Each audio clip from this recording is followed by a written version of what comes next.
Hello guys, I do hope and pray that you're fine wherever you are.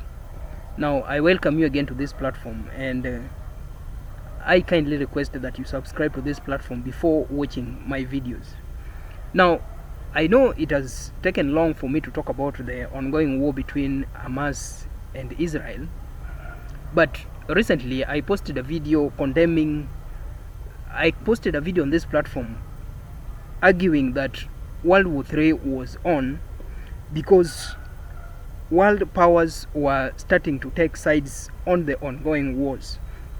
I talked about the Russia-Ukraine war, and I talked about the ongoing Hamas and Israel war. I said that the likes of the United States, Iran, Russia, China, North Korea, and the rest are starting to take sides on this war. And I want to say with the strongest terms possible that I strongly condemn what is going on in the world today, if not in Europe or Asia. I want to strongly condemn what is going on today. But I see several discussions online, with some blaming Hamas and some blaming Israel and the United States and other allies and enemies in this war. For me, first, I want to blame Hamas in this war. Why? Because Hamas participated in the first provocation. Hamas provoked Israel for the first time. Or maybe I would say that Hamas was the immediate cause of this war. When Hamas provoked Israel, Israel retaliated. Now, when people blame Israel, they should also blame Hamas, because Hamas started this war. And now if we are to blame Hamas, then we must also blame Israel. Now, in the ongoing war, I would encourage the warring parties to take care of civilians, because civilians never participate directly in these wars, and civilians are always the primary victims of these wars. The United Nations convened a conference in Geneva in 1949. These conferences were there were, if I am not wrong, there were 4 new conventions which were convened in 1949. And these conventions comprised 429 articles of law, which specifically outlined the guidelines for protecting civilians during armed conflict. Now, I know most people do not know, and most people might not understand what these conventions outlined, basically with regard to the protection of civilians. The United Nations and other global bodies concerned with maintaining international peace regard the Geneva 1949 conventions as the foundation of civilian protection. In other words, they are regarded as international humanitarian laws for protection of civilians during armed conflict. Now, I want us to just take a preview of these laws and what the Geneva conferences want warring parties, what the Geneva conferences want Israel, Hamas, and other nations that are currently engaged in this war. They want them to consider some specific concerns with regard to protecting civilians during these confrontations. Now, when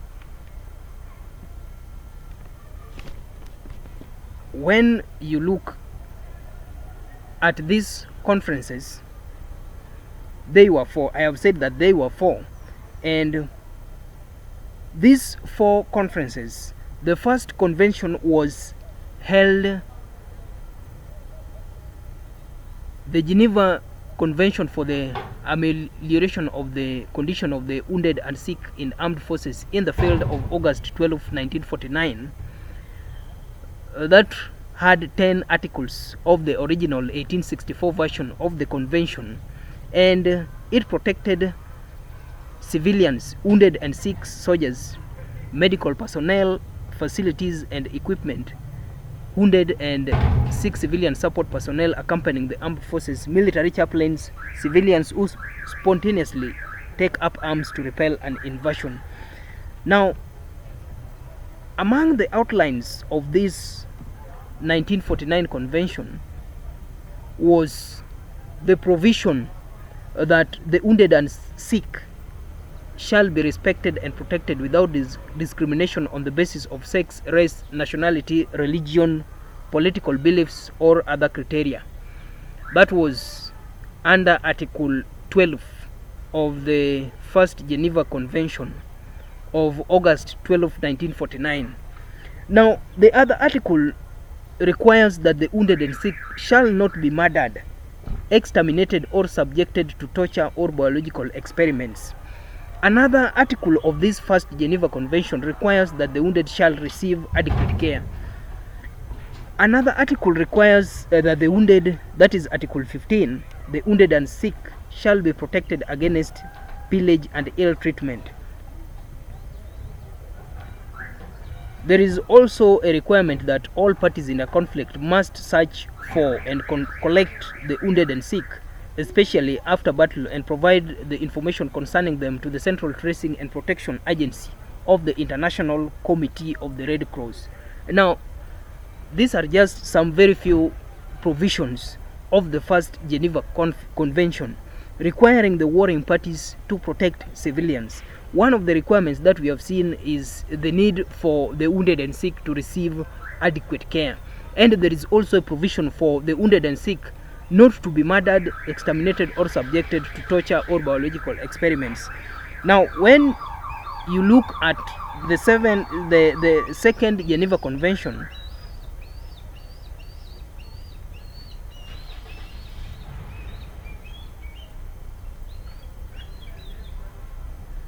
it requires that the warring parties to take all possible measures to search for, collect, and care for the wounded, sick, and shipwrecked. That was provision concerning the seas. I also found a very important provision that I see the likes of Hamas and Israel violating, I may say so.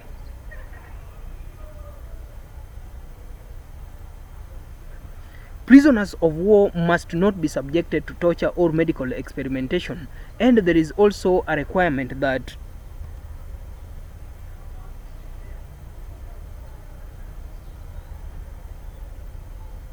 occupying powers are to provide food and medical supplies as necessary to the population and maintain medical and public health facilities. Now, this is a requirement by the Geneva Convention that is currently grossly violated by these warring parties.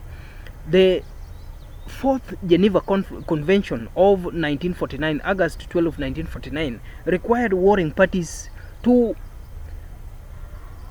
provide food and medical supplies as necessary.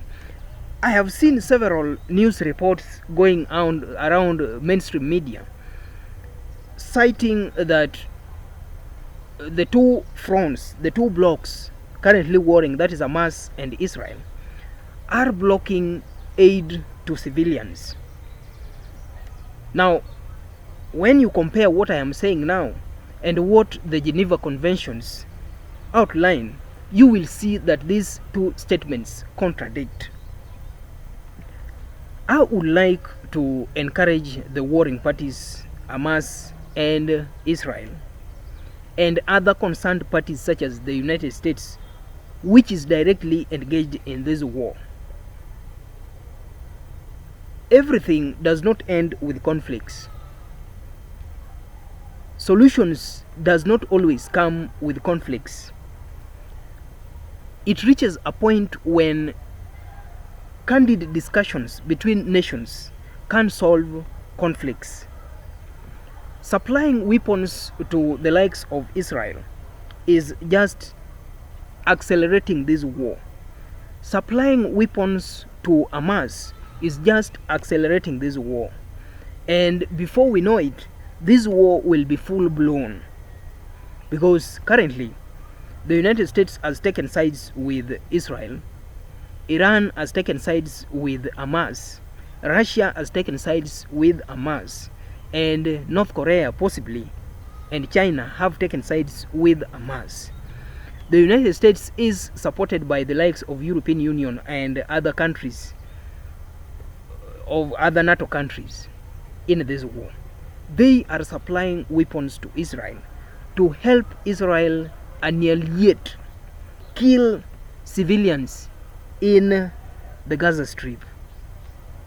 I would like to encourage world leaders that everything cannot be solved by war. It reaches a time when leaders must sit down and solve their differences candidly without engaging in war. War is always considered as a last resort. A last resort when all other alternatives fail. A last resort when peaceful resolution of conflicts fail. A last resort when leaders fail to agree. A last resort when leaders fail in their diplomatic engagements. But in this case, I believe that diplomatic engagements have not failed. I believe that war was not the last resort. I believe that there is still room and time for the confrontation between Hamas and Israel to be solved peacefully and without engaging in war. Since the war started, and because the war had started, what I can urge the warring parties is that the 1949 Geneva Conventions obligates them to protect civilians. It obligates them to grant civilians their rights and freedoms and privileges. It requires them to maintain the dignity of civilians. And that is contained in the 4 Geneva conferences, which were held in separate points on August 12th, 1949. Ending this discussion, I encourage United States to seek a peaceful resolution of the ongoing war between Israel and Hamas, and if possible, seek a similar approach in the ongoing war between Russia and Ukraine.